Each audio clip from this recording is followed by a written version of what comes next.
What is going on, everyone? Badger here. Sure to like and sub, and let's get into this.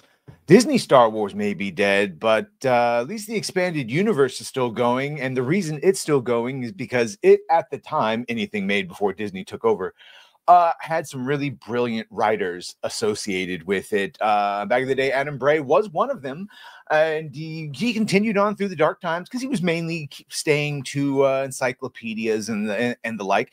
And now we see he says he no longer gets work because he claims he's not diverse enough. Now, yes, we've seen, thanks to Film Threat, Alan Ning and Film Threat, and over there and Chris, that what was done by Jennifer Lee at Disney Animation, where she used the Me Too movement, and there was already, everyone was walking on eggshells to oust a lot of industry veterans and then bring in their own people and then either not hire and or make work and life so difficult for the established straight white people still there that they would end up quitting.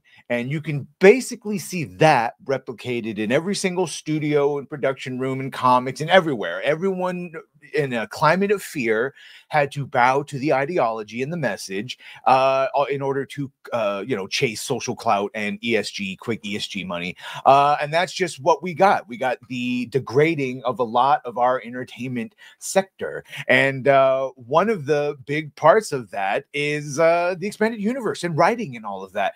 And so, yeah, instead of hiring an Adam Bray, who would be known for doing these things, they went and hired those new Tumblr people. They went and got the Justina Irelands or the Christina Ariels. You can see, so he sat down with Park Placing, and he's talking about specifically the new guide, the pretty much the same one that had Sister in it, but also the one that we'll see has Gina Carano in it.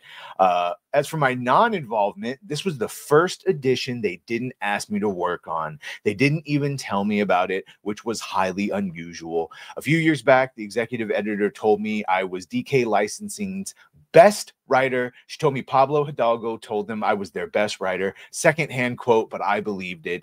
And Pablo Hidalgo, at the time, we were just talking about this yesterday on the, we were covering Micro Clone Wars Volume 2 on Diabolical Souls Presents. Shout out Gooch.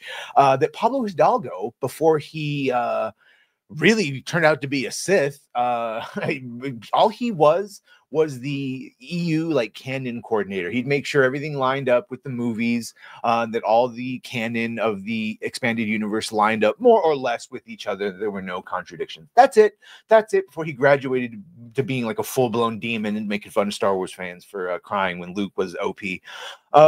Yeah, and so there's this. So he's always worked before. It was the first one he hasn't. There was a Mandalorian visual guide. He says, I was involved in that, but it was sure smelled fishy that any book that would have included Gina was canceled right after she was fired.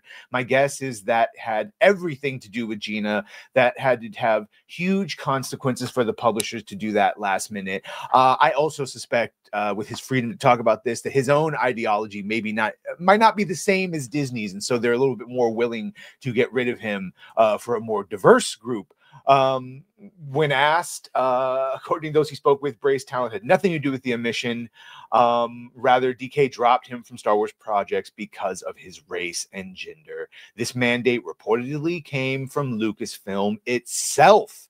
When I was asked about the book, I was told Disney Lucasfilm told them to use more diverse writers. Apparently, I'm not on the diversity list of authors because I went from doing several books a year for Star Wars to suddenly none. No explanation, and I always had a stellar relationship with Lucasfilm and DK. But suddenly, nobody answered my calls, though they still used my work and name to create new books. Oh, yes. And so there we go. And this is obviously not the first time things like this have happened. There's Gina.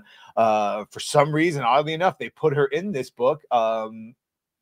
No, he is the one that didn't have a hand in this.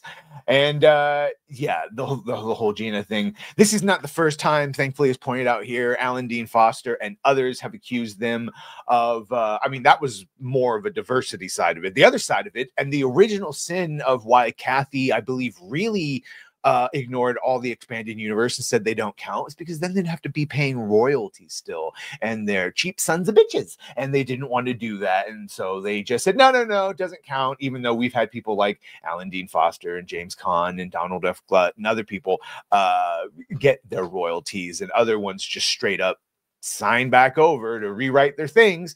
It's pretty disgusting. Either way, Let me know what you think about all this. And there's a bunch of talent that got ousted that they all need to be hired back. And there's a bunch of shite talent that got hired. They all need to be fired. Thankfully, that's sort of taking care of itself.